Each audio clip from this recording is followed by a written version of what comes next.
confused about the script. There's like 10 pages of crying and then some random Spanish phrases that make no sense. And who are Darby and Explorin' Lauren? Every classic cartoon has its iconic episode, and then they have the ones you forget. Today, I'm going to be telling you guys about one of the most iconic episodes that really stood the test of time, and then maybe one of the weakest episodes that really bogged down the season. What's up, everybody? It's Johnny Toons.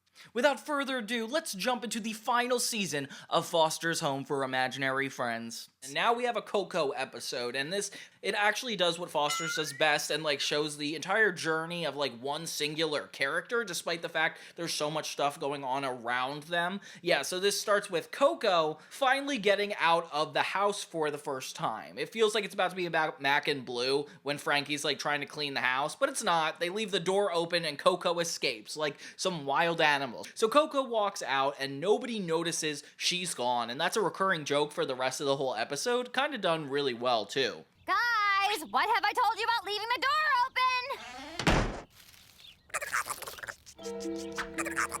There's somebody stuck in the well. A little squirrel goes up to Coco and asks for her help, which is actually really cute. It's like a little reference to Lassie when this dog tried to warn the humans about somebody being stuck in a well. Yeah, so Coco ends up saving this little Chihuahua dog, which feels kind of like a parody of the Legally Blonde doll, and you'll see what I mean in a minute. It turns out these rich, tennis-playing adults which have such disturbing character designs. I don't know what about it that's so off-putting, but yeah, there's something going on with these characters. He usually bites strangers. We've lost more of our child's tutors that way.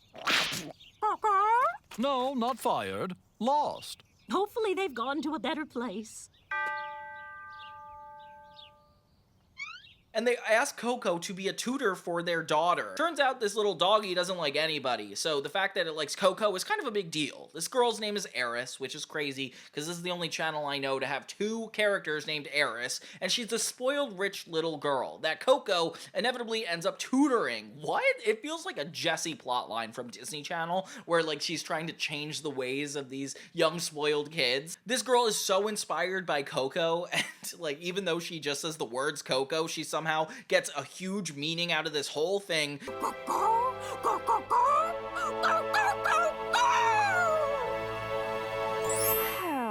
nobody's really spelled it all out for me like that before. You think this episode's gonna be all about this, and Coco starts mentoring this girl, but it kind of makes a lot of different changes throughout this whole thing. To a point where Coco even writes a book. This girl helps her get on all these late night shows, and Coco becomes utterly famous, with the entirety of Foster still not realizing she's even gone. What? So yeah, eventually she tries to get away from the crowds because the popularity is getting too much for her, so she ends up breaking into a set in Hollywood, and just a montage of crazy, outlandish events just for her.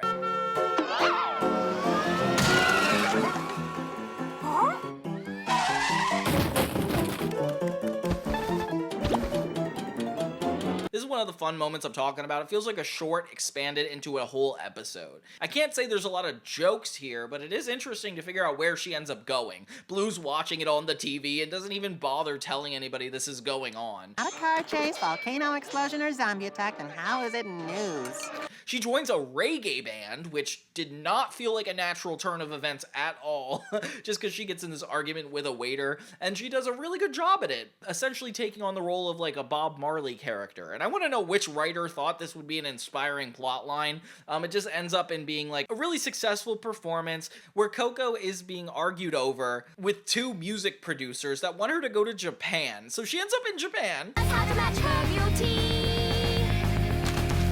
Every man thought she was a cutie. And her entire style ends up going viral to everybody in their culture. She becomes a star of movies, commercials, and it's crazy how famous she gets. It feels like a ripoff of the Dio commercial when Blue became super famous, but there's less jokes in here, and since we can't understand Coco, it's just a series of events happening. We cut back to Foster's every now and then, and yeah, we still don't realize Coco is gone. Frankie is none the wiser. Then Coco falls in love with the abdominal snowman. What?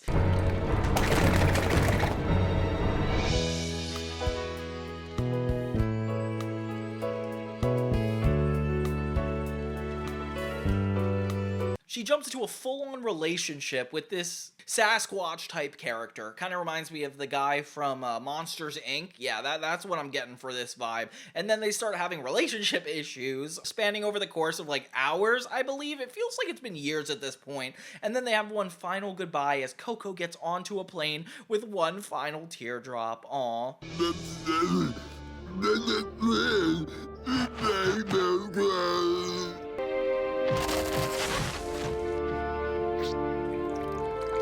She ends up flying the plane, which I did not expect, and it runs out of fuel, only for her to end up in the jungle where there is a giant volcano.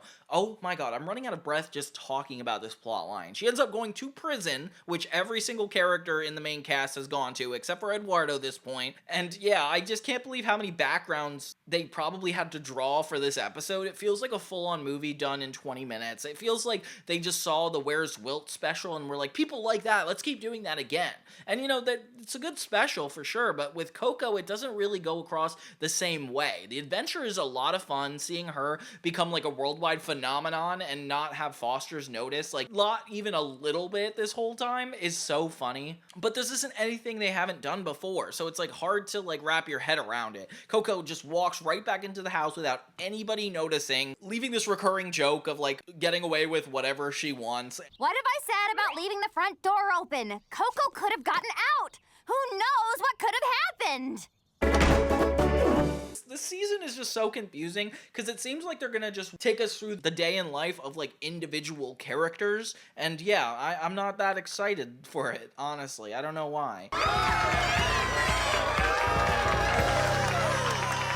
Go, go, go, go, go, go, go, go, go, go, go, go, go, go, go, go. The next one is actually the sweetest. Like, it's weird because we have some like boring episodes that were trying to be funny, and now we have an episode that's just actually genuinely a good episode of television. It's not necessarily funny, but I just like what they did with this, because Foster's did something they could never do on another TV show. So this episode is called Read 'em and Weep, and we actually touch on the subject that we haven't touched in a while, which is all the friends being adopted. You know, like, we have the same cast members coming and going constantly: Wilt, Eduardo, Bloo. This one actually takes a toll and makes a lot of those issues a lot more permanent. Like, for example, the episode starts out with Eduardo already being adopted, and I feel like I missed an episode somewhere here, because I'm like, how did that just happen? What a crazy intense thing to happen in the plot and happen off screen. Like, how are you gonna explain that to me, guys? Our little troop has recently lost a member, and one lucky applicant will get to take his place. So Bloo is holding auditions for a replacement Eduardo, and yeah, he's just trying to get people to speak Spanish and just being everything that Eduardo was, and he's not able to replicate that. So it becomes more of a conversation of like missing your friends and like what happens when people move away, which is crazy because this season is supposed to be its last. Definitely makes me feel like more permanent about it all. Like, it seems like the animators know that they're trying to wrap it up and are starting to get into more mature stories. That's why Destination Imagination is such an important one, because that's just a good story in general. And this one really complements that, especially when it comes to like putting this show to rest. After breakfast, Esmeralda and me go frolicking in the forest. We end up seeing each of these friends that got adopted, and it's not just him, it's Bloopy Pants, it's Jackie Knowles, Sam Berger. They all have different perspectives of the outside world, like different people they end up getting adopted by, and you definitely feel a little bit sad for all of them. Like, despite the plot being so funny and having them go through different adventures, it is crazy that like it's under these circumstances. Like, for example, Bloopy Pants is adopted into a stereotypical Italian family, which is so crazy because he gets all this attention that he really doesn't want. And I like Bloopy Pants a lot. I can't believe how long it took me to learn his name, but, you know, he's such a funny one. It feels kind of like a clip show because it's about Frankie, Mac, Blue, like learning about all these different stories of like where the imaginary friends go afterward from the perspective of these letters. Like, everybody writes letters to Foster's about where they went. See, I was able to take care of my troublesome playmate. Sent Tabby on a rocket trip to the moon. Thought that sort of thing only worked in cartoons.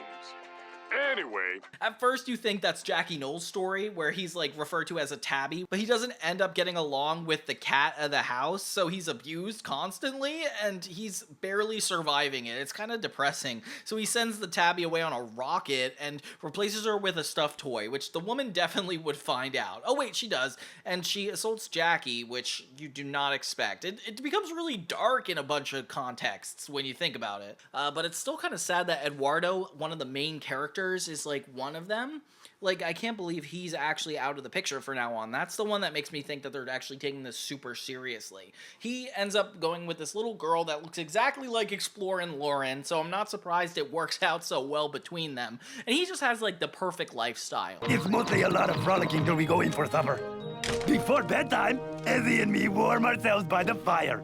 She tell me stories about the legendary creatures that live in the woods. Sam Berger gets adopted by this guy named Ronald and immediately goes on a cruise, but the ship sinks. And it's like, what? So they're cast away on an island. And of course he's writing letters still somehow. Like, he just doesn't want to eat Sam, which is kind of scary. So Eduardo actually sets out to look for a unicorn in his new world, and he attracts the attention of hunters and is shot. Oh my lord, I can't believe they actually have him getting shot. This is crazy. So this is all these postcards bringing the show to a climax, and hearing that Eduardo has been shot, Blue breaks down into tears and admits he's missed Eduardo so bad and he's worried he's dead. But this truck driver shows up through Foster's and reveals that it's Bloopy Pants. So all of his letters on a huge adventure, kind of in the way that Coco did at the beginning of this season. And it just makes you think, like, how far they went in just a few episodes. Like, these are only 13, and like, I feel like a year's gone by at Foster's. We thought you were shot! See, I was shot with a telephoto lens. The hunters turned out to be reporters looking for Sam Squatch or Bigfoot. Then they got a good look at me and start calling me Big Butt instead. Turns out Ed was shot by a camera, not by a actual gun, and I was not expecting that. That was a really big miscommunication on their part. But Eduardo has to move out anyway because Esmeralda's father doesn't like paparazzi, and yeah, he was picked up by Bloopy Pants and gets to live back at the house. So that wasn't as permanent as I thought it would be. It is kind of sad that the episode starts out that way, but you know, once it all explains itself, then it makes sense.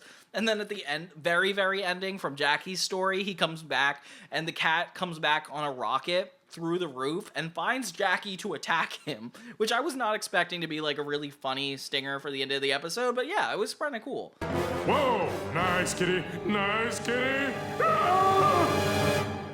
So all around, like, very, very impactful episode in just a really simple way, and I was not expecting that at all. So those are the iconic and forgot it episodes of this season. If you agree or disagree with any of my opinions, feel free to comment below. But until next time, everybody, for more Johnny Tunes, don't forget to check out my channel where I do retrospectives and deep dives on old classic cartoons from the 2000s, or my regular channel where I focus on Nickelodeon and Disney Channel TV shows. Have a great day!